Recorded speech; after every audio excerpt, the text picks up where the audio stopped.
When we initially talked about this topic of empowerment to younger women and just wanting to chat about this topic, you immediately were very enthusiastic about discussing some of this, and you have a passion for this.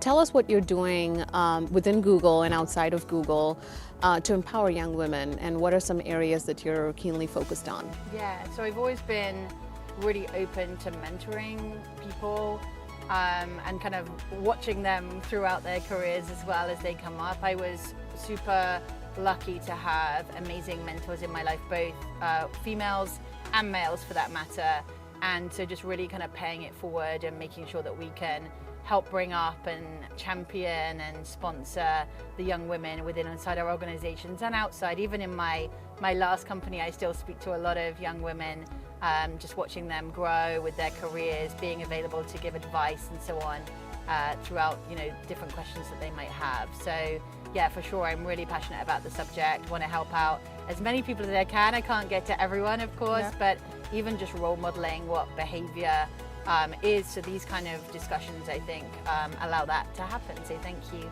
for inviting me for this chat. Absolutely. So one last question. Sure. How do you do it all, Kelly? I mean, there's just, it's not your role at Google.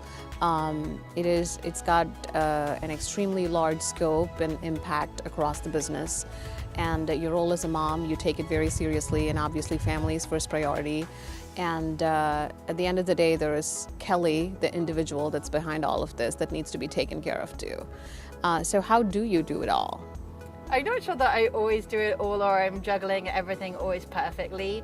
But I think something that's been really important for me is as well to know if it's getting too much, like when is the moment as well to take that pause, or to take that deep breath, or to take that moment to kind of make sure that you're able to support yourself as well. Because of course, if you're not able to be there and be present, it's going to be a problem. So sometimes if I get particularly stressed, then I would make sure that I step outside, go for a little walk, take a deep breath and so on before I start to address things again. Just taking those little moments of zen, I guess, to make sure that I can continue, because it is a marathon rather than a sprint. I always try and remind my teams of that as well. So we've got to be able to show up every day. So we don't want to burn ourselves out in the kind of the first heat, as it were. So yeah, that would be important to me for sure.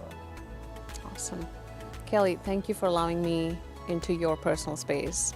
Thank you for giving us a glimpse of the human behind this incredible leader that you are.